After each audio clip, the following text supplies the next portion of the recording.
కృపనిచ్చినందుకు నిన్ను స్తుతిస్తూ ఉన్నా. ఆరంభ ప్రార్థన మొదలుకొని ఈ గడియ కనుక నీ కృప, నీ సన్నిధి, నీ సహవాసం, నీ ఆత్మ అనుకూలత మాకు ఇచ్చినందుకు వందనాలు. మరొక్క మారు నీ పాదాల చెంతకు వస్తూ ఉన్నాం.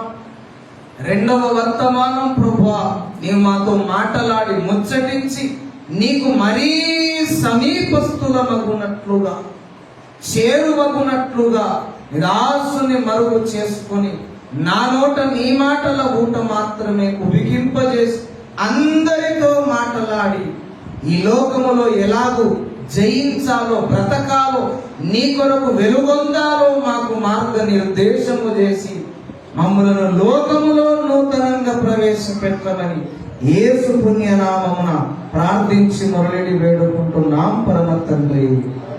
ఆమేన్.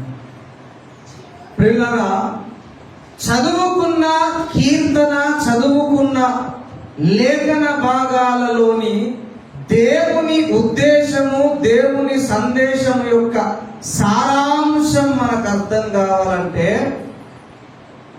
ప్రిన్సిపల్ ఆఫ్ హెర్మెన్యూటిక్స్ అంటే వాక్యాన శాస్త్ర సూత్రం ఒకటి మనం గుర్తుపెట్టుకోవాలి. ఏమన్నాను? దేవుడు ఏదైనా ఒక సందేశాన్ని మానవ జాతికి, భక్త సమాజానికి పరము నుండి విడుదల చేస్తే అది పూర్తిగా మనము అవగాహన చేసుకోవడానికి లేదా మన బ్రతుకులో అన్వయించుకోవడానికి మనకు ఒక వాక్యాన శాస్త్ర సూత్రం ఒకటి మనకు గుర్తుండాలి. అదేంటంటే, ఏదైనా ఒక వాక్యము, లేఖనం మనకు అర్థం కావాలంటే బైబిల్ గ్రంథములో దానిని గురించి జత లేఖనం ఉంటుంది, జత వాక్యం ఉంటుంది, జంట వాక్యం ఉంటుంది. మీరు చూడండి, సృష్టిలో దేన్నైనా దేవుడు జతగానే చేశాడు, విడిగా చేశాడా? ఆదామును చేయక మునుపు అన్నిని జతలుగా చేశాడు. ఆదామును చేసిన తర్వాత ఏమన్నాడు? నరుడు ఒంటరిగా ఉండుట ఎందుకు మంచిది కాదు? అసలు ఒంటరి ఉంటేనే మంచిది కదా. హల్లెలూయా. పెళ్లి చేసుకున్న వాళ్ళకి అర్థమవుతుందా బాధ? అవునా? అన్ని జతలు జతలుగా చేశాడు కదా. అలాగే కొన్ని కీర్తనలు అర్థం కావాలంటే జత కీర్తనలు ఉంటాయి అని చెప్తున్నా. కొన్ని గ్రంథాలు అర్థం కావాలంటే జత గ్రంథాలు, జంట గ్రంథాలు బైబిల్ గ్రంథంలో ఉంటాయి. ఈ 17వ కీర్తన వివరణ మనకు సరిగా అర్థం కావాలంటే 24వ కీర్తన కూడా చదవాలి. 17వ కీర్తనకు జంట కీర్తన, జోడు కీర్తన, జత సంకీర్తన, 24వ సంకీర్తన. ఈ రెండు సంకీర్తనలు కలిపి మనం చదివితే రెండు ప్రాముఖ్యమైన విషయాలు మనకు అర్థమవుతాయి. చాలా సంగతులు ఉన్నాయి అందులో. రెండు ప్రాముఖ్యమైన సంగతులు అందులో మనకు చెప్పబడ్డాయి, వివరించబడ్డాయి. అవేంటంటే, మొదటిగా దేవుడు ఒక్కడే నీతిమంతుడు. హల్లెలూయా. దేవుడు ఒక్కడే నీతిమంతుడు, పరిశుద్ధుడు అని మనకు కీర్తనలు చెప్తున్నాడు. అంతేకాదు, ఆ నీతిమంతుడైన దేవుడు మానవాళికి తన నీతిని అందించాలనుకుంటున్నాడు. తన నీతి వస్త్రాన్ని, నీతిమత్వాన్ని, నీతి తత్వాన్ని మనకు ధరింపజేయాలనుకుంటున్నాడు. అదే దేవుడు కోరే అసలు సిసలైన ఆశీర్వాదం. చూడండి, 24వ కీర్తన 5వ వచనం చదవండి ఎవరైనా. వాడు యెహోవా వలన ఆశీర్వాదం నొందును, తన రక్షకుడైన దేవుని వలన నీతిమత్వము నొందును. చాలండి. చూడండి, పైన వచనంలోనే, ఒకే వచనంలోని పై భాగంలో దేవుడు ఆశీర్వాదం ఇచ్చును అన్నాడు, క్రింది భాగంలో అన్నాడు అతడు నీతిమత్వము దేవుని వలన పొందును అన్నాడు. దేవుని వలన నీతి వస్త్రము, నీతి తత్వము, నీతి మత్వము అనేది భక్తులలో ఆయన ఇవ్వాలని అనుకుంటున్నాడు. దాని పేరే యెహోవా యొద్ద నుండి వచ్చే ఆశీర్వాదము అని అర్థం. హల్లెలూయా. ఇప్పుడు చూడండి, ఒక విత్తనం నాటాం మనం. విత్తనం నాటితే పెరిగి పెద్దగా ఏమవుతుంది? చెట్టు అవుతుంది. చెట్టు అంటే అర్థమైంది, అనేక కొమ్మల సమూహమే, అనేక కొమ్మల సమ్మేళనమే చెట్టు. ఒక కొమ్మను చెట్టు అంటారా? అంటారండి చక్కగా. అనేక కొమ్మలు ఉంటేనే అది చెట్టు. ఆశీర్వాదమునకు కాండము, బెరడు, మొద్దు ఏంటి అంటే నీతిమత్వము మనము ధరింపజేసుకోవడం. దాని చుట్టూ అన్ని ఉంటాయి. ఇక సంతానం ఉంటది, గర్భఫలం ఉంటది, దీవెన ఉంటది, ఉద్యోగం ఉంటది, ఆర్థిక సమృద్ధి ఉంటుంది, బలం ఉంటుంది, ఐశ్వర్యం ఉంటుంది, ఘనత ఉంటుంది, సకల దీవెనలు దాని చుట్టే ఉంటాయి. కాండం లేకుంటే కొమ్మలు పెరుగుతాయా? పెరగలేదు. కాండం లేకుంటే చెట్టే ఉండదు. అసలు సిసలైన కాండం ఏంటంటే దేవుడు మనకిచ్చే నీతిమత్వము, నీతి తత్వము. హల్లెలూయా. దేవుడు నీతిమంతుడై ఉండి తన భక్తులకు నీతి అనే ఆశీర్వాదం ఇవ్వడానికే ఆయన వచ్చాడు. కీర్తన గ్రంథంలో కీర్తనాకారుడు ఇంకొక చోట అంటాడు, ఏమంటాడంటే నీతి భూమిలో నుండి చిగురించును అంటాడు. ఏనుండట? నీతి మొలచును అంటాడు. నీతి అనే చెట్టును చూసింది ఎప్పుడన్నా?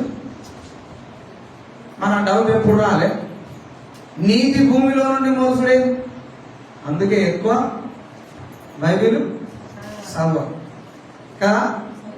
నీతి అంటే యేసయ్య మనకిచ్చే పరిశుద్ధత, నీతి అని అర్థం, దైవ నీతి.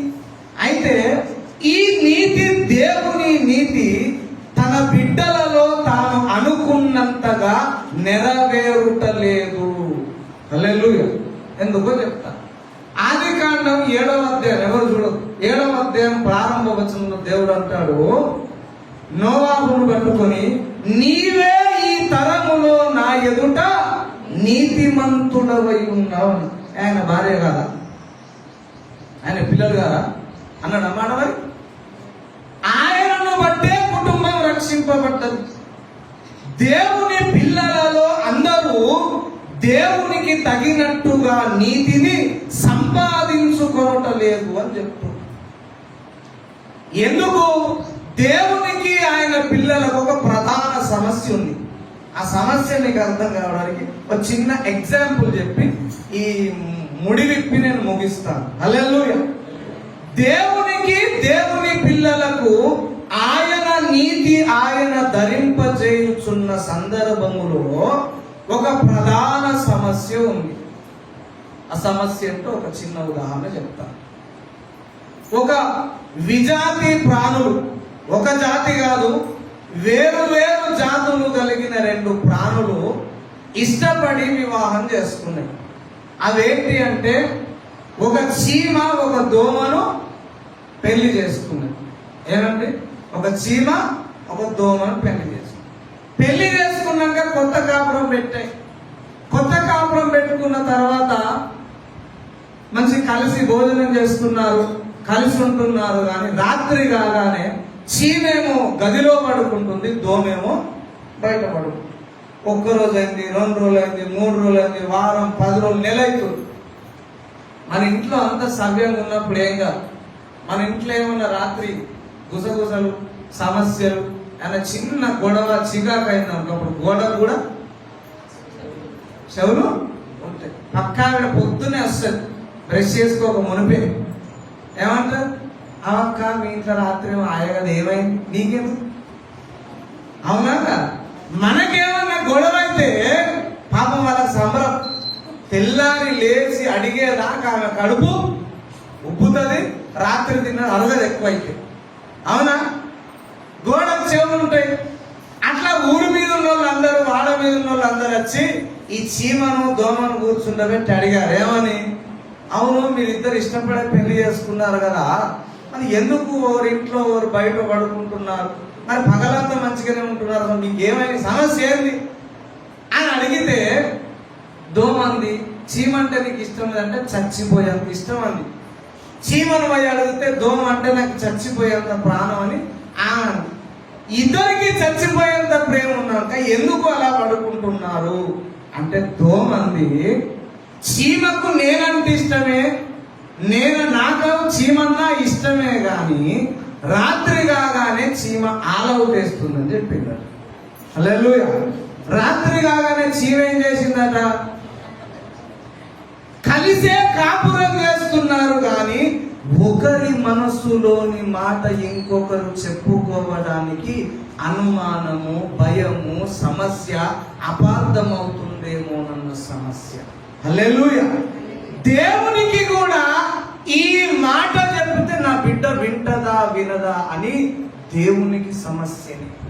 మనం కూడా ఈ దేవుణ్ణి అడగచ్చో అడగరాదు, ఇది చేయొచ్చో చేయరాదు, ఈ పని చేయొచ్చో చేయరాదు. మన మనసులోనే మనం పెట్టుకొని దేవుణ్ణి అడగ. దేవుడు కూడా చాలా విషయాలు చెప్పాడు. మీరు పోయినాక చదవండి.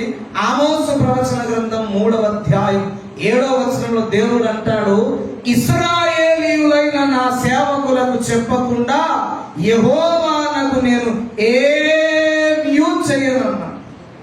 భూమి మీద జరిగే కార్యక్రమాలు ఏది కూడా తన దాసులకు తెలియకుండా చేయడు అని చెప్తున్నాడు.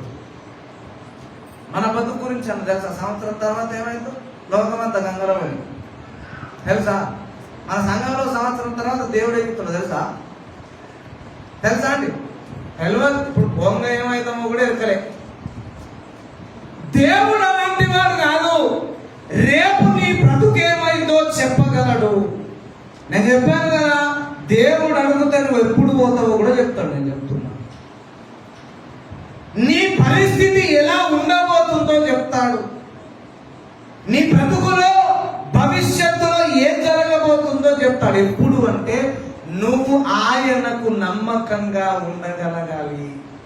ఏ మాట చెప్పినా, దేవుడు ఏ మాట నీకు పలికినా నువ్వు వినే వినమ్రత నీకు ఉండాలి, విధేయత నీకు ఉండాలి, గౌరవించే మనస్సు ఉండాలి. యేసయ్య వెంబడి కుప్పలు కుప్పలు గుంపులు గుంపులు తిరిగారు. ఇది నా శరీరం, దీన్ని తినండి అనగానే మనిషిని ఎవడన్నా తింటాడని అందరు బయటకు వెళ్ళిపోయారు. ఉన్నారు ఎవరన్నా? లాస్ట్కు 12 మంది మిగిలిందండి. యోహాను సువార్త 6వ అధ్యాయం మనం చదివితే చాలా మంది తిరిగి వెళ్ళిపోయారు. మళ్ళీ యేసయ్య దగ్గరికి రాలేవాడు. యేసయ్య శిష్యులే వాళ్ళు, కానీ ఎవరు మళ్ళీ తిరిగి చూడలేరు. దేవునికి మనకు ఒక ప్రధాన సమస్య ఉంది. ఆయన నీతి, ఆయన తత్వము మనకు ధరింపజేయడానికి ఆయన ఏది చెప్పినా నువ్వు వినగలగాలి. ఆయన నీకు నచ్చందే చెప్తాడు. దేవుడు ఎప్పుడు కూడా నచ్చందే. మన పిల్లలకు ఈ వర్షాకాలం జ్వరం వచ్చిందండి, టాబ్లెట్స్ సిరప్ వేస్తాం, చేదుకుంటారు తీయకుంటారు. మనకి టైం టు టైం వేస్తాం కదా. వాళ్ళు ఏమనుకుంటాడు వాళ్ళ మనసులో, మా మమ్మీకి డాడీకి అస్సలు ప్రేమ లేదు, చేదు కషాయం తాగిపిస్తాను అనుకుంటారు. కానీ ఎవరి కొరకు అండి? ఆ సిరప్ అయిపోయేదాకా మనకు ప్రశాంతత ఉండదు కదా. మన రోగం ఉన్నా పోయినా మంచిదే, కానీ మనం పూర్తిగా సిరప్ అయితే అని పోయా. దేవుడు కూడా అంతే. మన బ్రతుకులో మనస్సులో ఉన్న పాపము అనే అపవిత్రత అనే తత్వము పోయే వరకు, ఆయన నీతి తత్వం మనకు ధరింపజేసే వరకు మన బ్రతుకులో చేదు అనుభవాలు వస్తాయి, చేదు పరిస్థితులు మనం ఎదుర్కోవాల్సి వస్తుంది. మీకు ఇంకో మాట అర్థం కావడానికి చెప్తాను. నిర్గమకాండంలో పస్కా పండుగ జరిగినప్పుడు, పస్కా బలి పశువును తినేటప్పుడు చేదు కూరలతో కలిపి తినాలన్నాడు.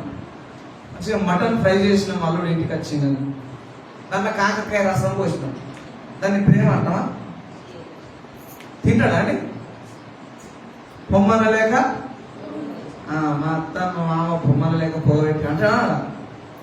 మటన్ ఏమో మంచిగానే వండావు, చాలా సంతోషం, కానీ దాంతో ఏముంది? చేదు ఆకు కూరలతో కలిపి తినాలట. దానికి శాస్త్రీయ నేపథ్యం ఉంది, ఆత్మీయ నేపథ్యం ఉంది. చేదు అవసరం అంటున్నాం మన బ్రతుక్కు. చేదైన అనుభవాల గుండనే దేవుడు నడిపిస్తాడు. హల్లెలూయా.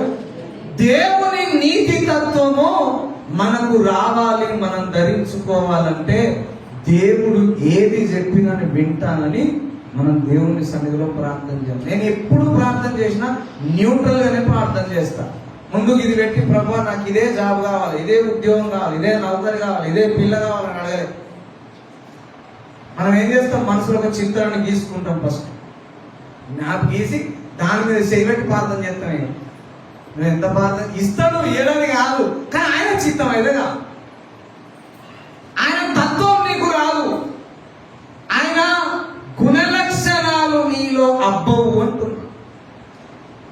అవి అబ్బాలంటే ఎంటీ మైండ్ తో కూర్చోవాలి దేవుని సన్నిధిలో. ఏదైనా అవసరత కొరకు నువ్వు ప్రార్థన చేస్తే నీ ఇష్టం ప్రభు, నువ్వు ఏది ఇచ్చినా తీసుకుంటా అనే మనస్సుతో నువ్వు కూర్చోవాలి. అప్పుడు ఆయన తత్వం మనలోనికి వస్తుంది. హల్లెలూయా. ఆయన సువిస్తారమైన తత్వంలో ఒక్క ముక్క చెప్పి నేను ముగిస్తా. ఆయన తత్వం ఏంటో చెప్పి ముగిస్తా. 15వ కీర్తన 5వ చరణాన్ని చదవండి ఎవరైనా. అక్క క్షమించండి, 4వ వచనం. అతని దృష్టికి నీచుడు అసహ్యుడు, అతడు యెహోవా యందు భయభక్తులు గల వారిని సన్మానించును. అతడు ప్రమాణము చేయగా నష్టం కలిగినను మాట తప్పడు. నీతిమంతుడైన దేవునికున్న ఒక సుగుణం, ఆయన మాట తప్పడు. హల్లెలూయా. మాట ఇచ్చే ముందే ఆయన 1కి 7 సార్లు ఆలోచించుకుంటాడు. ఒకసారి నీకు మాట ఇచ్చాడంటే ఆ మాట తప్పడు. ఆయన చాలా మాటలు ఇచ్చాడు కదా, అందులో ఒక ప్రధానమైన మాట హెబ్రీయులకు రాసిన పత్రిక 13వ అధ్యాయం 5వ వచనంలో ఇలాగుంటుంది. ఆయన ఏమాత్రమును విడువడు, నిన్ను ఎన్నడును ఎడబాయడు. చూడండి, దేవుడు అందరికీ ఓ మాట ఇచ్చా. ఏమంటున్నాడు? ఏమాత్రము నిన్ను విడువనన్నాడు. ఇంకేమన్నాడండి? నేను అంటున్నాను, విడువను అన్న తర్వాత మళ్ళీ ఎడబాయడం ఎందుకు? పక్కన విడువను అన్నాడు కదా, తర్వాత పక్కకే ఎడబాయడం అంటే అర్థం ఏంటంటే, నేను అసలే విడువను బిడ్డ, కానీ విడిచే పరిస్థితి వచ్చినా నీ చెయ్యి వదులుతాను కానీ నీకు దూరముగా వెళ్ళిపోను అని చెప్తాను. చాలా సందర్భాలలో మనం పిల్లలను రోడ్ల మీద బజారుకు తీసుకెళ్తాం షాపింగ్. వాడు ఏం చేస్తాడంటే, ఏదో ఒక వస్తువును దేన్నో చూసి మన చెయ్యి వదిలించుకొని ఏం చేస్తాడు? పోతాడా? పోడా? పోలే. ఎప్పుడు మీరు అట్లా? నేను పోయినా. హల్లెలూయా. పోతాడా? పోడా? మరి వానెనకాలే మనం ఏం చేస్తాం? చెయ్యి అయితే వదిలిపెట్టినావా లేదా? చెయ్యి వదిలిపెట్టాడు పరిస్థితిని బట్టి కానీ, నీ పాపాన్ని బట్టి, నీ దోషాన్ని బట్టి, నీ మూర్ఖతను బట్టి, మన బుద్ధిహీనతను బట్టి, మనం అలిగినందుకు, మనం విసిగించినందుకు చెయ్యి వదులుతాడు కొంతసేపు గాని మనలను ఎడబాయడు. నీ వెనకాలే దేవుడు వస్తాడు. హల్లెలూయా. ఈ ఎడబాటు అనేది ఆయనకు నష్టము కలిగిన నిన్ను ఎడబాయడు. హల్లెలూయా. ఆయనకు నువ్వెంత నష్టం కలగజేసినా ఆయన నిన్ను విడువడు. అవసరమైతే తన ప్రాణాన్ని కూడా నష్టంగా ఎంచుకుంటాడు కానీ నిన్ను విడవడు. చూడండి, మనకు అందరికీ తెలిసిన ఒక లేఖన భాగం లూకా సువార్త 15వ అధ్యాయంలో ఒక తండ్రికి 2 పిల్లలు ఉంటారు. తెలుసుగా? ఎవరెవరు? పెద్ద కుమారుడు, చిన్న కుమారుడు. తండ్రికి ఏం నష్టం చేశాడండి? ఆస్తి అసలు ఎప్పుడు పంచుతారు?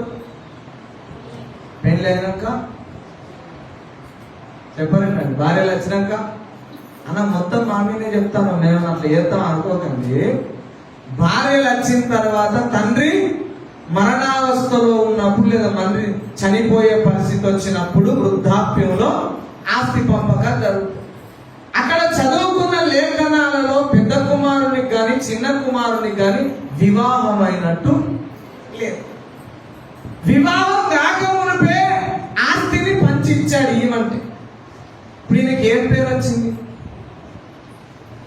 ముందు ఆస్తి నష్టం జరిగింది. ఇప్పుడు ఏమైనా ఆస్తి రెంటింపు చేసుకొని వచ్చిందా? పూర్తిగా తాగి తిని దుర్వ్యాపారం చేసి దుర్లభంగా ఖర్చు చేసి పూర్తిగా చెడిపోయి నాశనం చేసుకున్నాడు. తండ్రికి ఆస్తి నష్టం జరిగింది. ఆస్తిని పంచిచ్చినందుకు సమాజం ఏమంటాం? ఆయన పెంపకం మంచిగా లేదండి. ఆయన పాస్టరే కానీ ఆయన పిల్లలు సరిగా లేరు. ఆయన పెంపకం మంచిగా లేదండి. చిన్న కుమారుడు ఎదగని వయసులో ఏదో అడిగితే 4 బుద్ధి మాటలు చెప్పి వానికి బుద్ధి చెప్పాలి. కానీ ఏం చేశాడు? ఆస్తిని పంచిచ్చాడు. పెంపకం మంచి. పోనీ ఆస్తి తీసుకొని పోయి వాడు ఏమైనా బాగుపడ్డా? పనికి మాలిన పనులన్నీ చేశాడు. చెడ్డ స్నేహాలలో దాన్ని ఖర్చు చేశాడు. పెంపకం మంచిగా లేదండి. ఈయనకి ఏం నష్టం కలిగింది? పరువు నష్టం కూడా కలిగింది. తండ్రికి ఏం కలిగిందండి? ఆస్తి పోతే బాధపడడు తండ్రి, కానీ పరువు పోతే ఏమనిపిస్తుంది? చిన్న ప్రాయము నుండి అల్లారు ముద్దుగా పెంచి వారి కొరకు రాత్రింబగలు కష్టపడి ధనము సమకూర్చి వారి బాగోగుల కొరకు పని చేస్తే వాడు ఆస్తి నష్టము పరువు నష్టం చేసేసరికి ఆయన చాలా బాధపడ్డాడు. ఎన్ని నష్టాలు జరిగాయి తండ్రికి? వింటున్నారా లేదండి? ఆస్తి నష్టం జరిగింది, పరువు నష్టం జరిగింది. అయినా వదిలిపెట్టాడా? మీకు ముచ్చట చెప్తాను. నేను వదిలిపెట్టలే, ఎదురు చూశాడు. నేను వేరే చోట సేవ చేస్తున్నాడు. మా సంఘంలో ఒక సభ్యుని తమ్ముడు ఇష్టపడి ఒక అమ్మాయిని పెళ్లి చేసుకున్నాడు. చేసుకొని వస్తే ప్రార్థన చేశాము. కేసు పెట్టాలని స్టేషన్కి పోయాము. స్టేషన్కి వెళ్తే స్టేషన్లో ఎస్ఐ గారు వాళ్ళ నాన్న, అమ్మాయి వాళ్ళ నాన్న ఫోన్ నెంబర్ తీసుకొని వాళ్ళ నాన్నకు ఫోన్ చేసి చెప్తే ఆయన విత్ ఇన్ సెకండ్స్ లో, గంట కూడా కాలేదు ఫోన్ చేసిన గంటకు, అమ్మాయి ఫోటో ఫ్రేమ్ చేపించి జనన దినం మరణ దినం అని ఇంట్లో ఫోటో ఫ్రేమ్ పెట్టి కుంకుమ పెట్టి చల్లి దండేసి అది ఫోటో తీసి వాట్సాప్ లో పోలీస్ స్టేషన్ లో ఉంటాడు. ఏం చేశాడు? జనన దినం మరణ దినం అని. అంటే అమ్మాయి నా కూతురు చచ్చిపోయిందని నివాళులు అర్పించి ప్రభుత్వానికి అందించాడు, బిడ్డకు అందించాడు. ఈ తండ్రి నా కొడుకు చచ్చిపోయాడని ఏనాడు అనుకోలేదు, నివాళులు అర్పించలేదు. ఈ రోజు కాకుంటే రేపు వస్తాడని ఎదురు చూస్తూ ఉన్నాడు. దేవునికి ఎంత నష్టం జరిగినా నీ వల్ల దేవుడు నిన్ను విడువడు, ఎడబాయడు. అది ఆయన తత్వము అని చెప్తుంది. అంతేకాదు, చిన్న కుమారుడు రాగానే ఏమేం చేశాడండి? మమ్మల్ని విలువలేదని అనకుండ్రి. ఏం చేసిండు?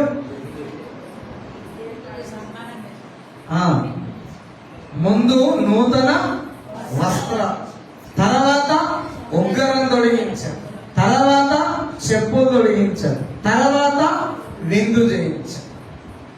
నూతన వస్త్రాలు అంటే అధికారం ఇచ్చాడు, మళ్ళా కుటుంబంలో చేర్చుకున్నాడు.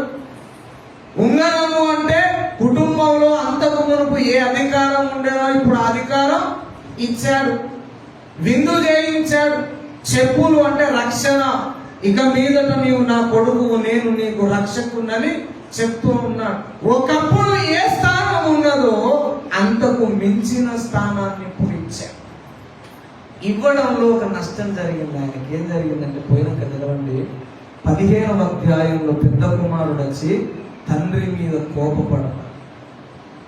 ఇంతకాలం నీ యొద్ద నేనుంటే నాకు ఒక్కరోజు విందు చేయలేదు, నా స్నేహితులతో విందు చేయడానికి ఒక్క మేక పిల్లి ఇవ్వలేదు. నువ్వు ఈ రోజు ఇన్ని మేకలను నీవు వధిస్తున్నావు, ఇంత ఖర్చు పెడుతున్నావు, ఇంత దానం చేస్తున్నావు అని పెద్ద కుమారునికి కోపం వచ్చి తండ్రితో సంబంధ బాంధవ్యాలు తెంచుకున్నాడని చెప్తాడు.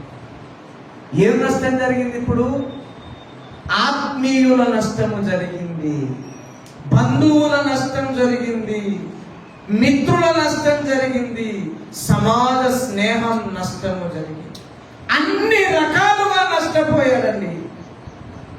ఎవరు? తండ్రి. కానీ వదిలేడా? నీ వలన నా వలన దేవునికి ఎంత నష్టము జరిగినా దేవుడు మనలను ఆయన ఎడబాయడు. హల్లెలూయా. ఆ తత్వం మనం ధరించుకోవాలనుకుంటున్నాను. ఫస్ట్ దేవుని కొరకైనా, దేవుని సంఘం కొరకైనా, దేవుని పిల్లల కొరకైనా, దేవుడు మనకిచ్చిన పరిచర్య కొరకైనా ఏ నష్టమునైనా భరించి దేవునికి నీవు చేసిన ప్రార్థన, ఇచ్చిన మాట తప్పకుండా నమ్మకంగా బ్రతకాలి. హల్లెలూయా. అప్పుడు ఆయన ఆశీర్వాదము నీ మీరు కట్టలు తెచ్చుకొని వస్తుందని చెప్తాను. ఆత్మీయ జీవితంలో నష్టాలు జరుగుతాయా? జరగా లేక లేక కొడుకు 100 సంవత్సరాలకు పుట్టిండు అబ్రహాము. శారమ్మకు చెప్పిండా దేవుడు అబ్రహాంకు ఒక్కరికే చెప్పిండా, నీ కొడుకు నాకు బలి. మనమైతే ఫస్ట్ ఎవరికి పోయి చెప్తాం? చెప్పండి, పురుషులందరూ చెప్పండి దయచేసి, అందరూ సహోదరులు అందరూ చెప్పండి. మనకు దేవుడు ఏదన్నా చెప్పినాడు ఫస్ట్ పోయి ఎవరికి చెప్తాం? అన్న నాకు అంత గానం లేదు, నా గానం అంత ఎవరు? మా ఆవిడే అని ఫస్ట్ ఎవరికి చెప్తాం? చెప్పాలని అర్థనట్లేదు, కానీ దేవుడు చెప్పే కొన్ని రహస్యాలు కొంతమందికి నువ్వు చెప్పద్దు అని చెప్తావు. ఆయన నష్టాన్ని తన కన్న కొడుకును ఇవ్వడానికి ఇష్టపడ్డాడని. మనమైతే ఏం చేస్తాం? ప్రభా కొడుకు అల్లారు ముద్దుగా పెంచుకున్నా, ఇంకా పసివాడు ప్రభా, ఇంకా పాలు కూడా మానలే, నన్ను తీసుకోరాదు అంట. నువ్వు కాదయ్యా, నీ కొడుకే కావాలని దేవుడు. మనం ఇస్తామా? ఏదైనా జబ్బొచ్చి హాస్పిటల్లో పిల్లలు ఉన్నారనుకో, ఏం ప్రార్థన చేస్తాం మనం? అయ్యా నాయనా తండ్రి, నేను పాపం చేస్తే క్షమించు, అవసరమైతే నన్ను ఈ పసిపానం. అబ్రహాం అట్లా చేయలే. దేవుడు నిన్ను ఏదైనా అడిగితే ఆయన కొరకు నష్టపోవడానికి నువ్వు సిద్ధపడగలగాలి. వారి కొరకు ఎదురు చూస్తున్నాడని దేవుడు. ఒక అబ్రహాము ఏమన్నాడు? నీ వలన జనములను నేను ఆశీర్వదిస్తానన్నాడు. ఒక్కడు చాలు దేవుని కొరకు, ఒక్కడు చాలు దేవుని కొరకు ఏదైనా నేను నష్టపోతాననే మనస్సు కలిగిన వాడు, వారితో జనాంగములను దేవుడు ఆశీర్వదిస్తాడు. ఆ తత్వాన్ని మనం ధరించుకోవాలి. దేవుని కొరకు నిద్ర నష్టపోతామా? ఒక పూట భోజనాన్ని మానేస్తామా? తెలుగులో మంచి సామెత ఉంది, ఇది చెప్పి ముగిస్తా. ముప్పూట తినువాడు, మొదటి నుంచి చెప్తాను. ఒక పూట తినువాడు యోగి, 2 పూటల తినువాడు భోగి, ముప్పూట తినువాడు రోగి. మనం ఎవరు? నేనైతే భోగి యోగిలోనే ట్రాన్స్ఫర్ అవుతా. ఎలా? నేను రోగిలోకి ఎప్పటికి రానండి. నా ఊహ తెలిసినప్పటి నుండి నేను 3 పూటలు అన్నం తిన్నది వేళ్ళ మీద లెక్క పెట్టవచ్చు. అట్లానే బీపీ షుగర్ తెచ్చుకోకండి, దండం పెడతా. ఏం చేస్తున్నానంటే దేవుని కొరకు నష్టపోవడానికి నీవు స్థిర మనసు కలిగి ఉండాలి. రైతు నారు వేయడానికి 3-4 బస్తాలు వడ్లు ఉంచుకుంటాడు, అవునా? అవి కూడా మనలాంటి పోయి ఈ వరి ఎందుకు ఉంచింది మా నాన్నకు తెలియలేదని మిల్లు కొంచెం పట్టించుకొచ్చింది అనుకోండి, ఉంటాయా? నీకెంత వండినా నువ్వు నారు కొరకు ఏం చేసుకోవాలా? దాచుకోవాలి. ఆ విత్తనం విత్తితే మరొక సంవత్సరం నీకు ధన సమృద్ధి కలుగుతుంది. దేవుని కొరకు నువ్వు ఏది నష్టముగా విత్తనంగా విత్తుతావో అది భవిష్యత్తులో లక్షల కోట్ల ఆశీర్వాదంగా నీకు నిలబడుతుందని చెప్తాను. హల్లెలూయా. దేవుని కొరకు నష్టపోవడానికి మనం సిద్ధపడాలి. నేనైతే నా జీవితంలో సండేల కొరకు మంచి ఉద్యోగాలు కోరుకున్నాను. మంచి ఉద్యోగాలను నేను కోల్పోయాను. చాలా వదులుకున్నాను. ఇప్పుడు చెప్పే సమయం కాదు. దేవుని కొరకు వదులుకోవడానికి మనం సిద్ధం కావాలి. ఏదైనా వదులుకోవాలి దేవుని కొరకు దేవుడు అడిగితే. హల్లెలూయా. ఆ మనస్సు కొరకు మనం ప్రార్థన చేస్తున్నాం. నీ మీదికి నీతి అనే వస్త్రం వస్తుంది. ఆ నీతి అనే వస్త్రానికి ఏముంటుందో తెలుసా? దేవుని మహిమ ఉంటుంది. నీ వస్త్రపు చెంగును ఎవరన్నా ముట్టినా బాగుపడతారని చెప్తున్నా. నీ వస్త్రపు చెంగును, నీ షర్టును, నీ కర్చీపును ఎవరన్నా ముట్టినా దేవుడు వారిని బాగు చేస్తాడు, వారిని స్వస్థపరుస్తాడు, వారికి విడుదలనిస్తాడు, ధైర్యం కలగజేస్తాడు అని చెప్తున్నా. ఒక్క మాట నీతో మాట్లాడితే ఆదరణ పొందుతారు. ఆ వస్త్రానికి అంత విలువ ఉంటుందంట. మనలో ఎంతమందికి ఉందో, ఎంతమంది పోగొట్టుకున్నామో, ఎంతమందికి కావాలనో మనం ఒకసారి ప్రార్థన చేసుకుందాం. ఏమని ప్రార్థన చేసుకుందాం ఈరోజు? దేవుడు ఏది చెప్పినా అంగీకరించే మనస్సు మనకు కావాలని ప్రార్థన చేద్దాం. చీమ లెక్క దోమ లెక్క మనం కావద్దు. కలిసి ఉండాలి, కానీ రాత్రి అయిపోయిన కాల్ అవుట్ అయితే దోమ బయటకు పోయినట్టు మనం ప్రార్థన చేస్తాం, కానీ దేవుడు గేటు బయట ఉండేటట్టు ఉండొద్దు దయచేసి. ఆ ప్రార్థన చేసుకున్నాం. రెండవది, దేవుడు ఏది వదులుకోమన్నా మనం వదులుకోవడానికి, నష్టపోవడానికి మనసు సంపాదించుకుంటాం. దేవుడు ఆ మనస్సు మనకు దయచేయను గాక. ప్రార్థన చేద్దాం. దయచేసి తలలు వంచి కళ్ళు మూసుకోండి. ప్రార్థన చేసుకున్నాం. దేవుడు మనతో మాట్లాడిన సందేశాన్ని బట్టి ఎవ్వరు మౌనంగా ఉండదు, అందరం ప్రార్థన చేసుకుందాం. కృప కలిగిన దేవ, పరిశుద్ధుడా, యేసురాజా, నీ పాదములకు వందనాలు స్వామి. అల్పులమైన మా బ్రతుకులను ప్రేమించి మట్టి పురుగులమైన మా జీవితాలను నీవు ఏర్పాటు చేసుకొని ప్రభువా, దేవదూతలకు సహా లేని నీతి మత్వమును, దేవదూతలు సహా ధరించుకోలేని నీతి వస్త్రాన్ని మట్టి పురుగులను అనేక మార్లు పడిపోయే, అనేక మార్లు తప్పిపోయే మా బ్రతుకులో నీవు ఇవ్వాలని కాంక్షించినందుకు స్తోత్రాలు. నీ అభిష్టం కొరకు వందనాలు ప్రభువా. నీవేది చెప్పినా అంగీకరించే మనస్సు ఇప్పుడే మాకు కలుగును గాక, మా హృదయాలలో నాటబడును గాక, మా మదిలో నింపబడును గాక. నీ కొరకు సమస్తమును నష్టముగా ఎంచుకునే మనస్సు మాకు కలుగును గాక. నీకు తప్ప మాకు మరేది శాశ్వతము కాదు, ప్రధానము కాదు, ప్రాముఖ్యము కాదు, అత్యవసరము కాదు ప్రభువా. నీవే మాకు అత్యవసరము యేసయ్యా. నీకు వందనాలు. నీ కొరకు మమ్మల్ని మేము సమర్పించుకుంటున్నాం ప్రభువా. మా తీర్మానం అంగీకరించండి, నీ తీర్మానం స్వీకరించండి ప్రభువా. భక్తుల తీర్మానం అంగీకరించండి ప్రభువా. మా ఆలోచన వ్యర్థము, మా తీర్మానము ప్రభువా నువ్వు అంగీకరించి నెరవేర్చమని ప్రార్థన చేస్తున్నాను. యేసయ్య ఘననామమున మా తీర్మానం నెరవేర్చబడును గాక. దేవుని సన్నిధిలో అందరము ప్రభువా నీతిమంతులమై నిలబడుదును గాక. నీతి తక్కువ కాకుండా, నీతి మాలిన వారిలో కలవకుండా, నీతి తత్వముతో నింపబడిన వారమై మహిమ వస్త్రము చేత బ్రతికి మృతి నందుదుము గాక, బ్రతికి విశ్రాంతిలో ప్రవేశించుదుము గాక. యేసయ్యా మా అందరిని దర్శించండి ప్రభువా. నీకు స్తోత్రాలు. ఇంతకాలము మాకేం నష్టం జరగద్దని, అన్ని మేలులే జరగాలని పెరిగాం ప్రభువా. మమ్మల్ని క్షమించండి ప్రభువా. నీ కొరకు నష్టపోదుము గాక, నీ కొరకు నష్టాన్ని మేము లాభముగా ఎంచుదుము గాక, నీ కొరకు నష్టాన్ని మేము ఆశీర్వాదముగా ఎదుర్కొందుము గాక. అతి కృప నీ బిడ్డలకు, నాకు మాకందరికీ దయచేయమని నేను స్తుతిస్తూ మాట్లాడిన ప్రతి మాట కొరకు స్తోత్రాలు. హృదయాలలో నాటిన వాక్యమును బట్టి నేను స్తుతిస్తున్నాను. నీరు కట్టి క్రిందికి వేరు తన్ని పైకి ఎదుగు ఫలించు అగ్ర తరువులే ఆశీర్వదించి నీ నామములకు మహిమ తెచ్చుకొనమని యేసు పుణ్యనామమున ప్రార్థించి సుగంత్రించి వేడుకుంటున్నాం పరమ తండ్రి. మంచిది. చివరి ఆశీర్వాదాలతో మనం తీర్చుకోండి. తండ్రి అయిన దేవుని ప్రేమ, తన ప్రియ కుమారుని సంతోషమైన మహాత్మ, పరిశుద్ధాత్మని సాహసము సన్నిధి సాధన చేరవలసిన మనకు నాలుగు నిలిచిన వారికి సకల పరిశుద్ధులకు సదాకాలము యొక్క కృప తోడేవి నడిపించును గాక. ఆమేన్. థాంక్యూ. God bless you.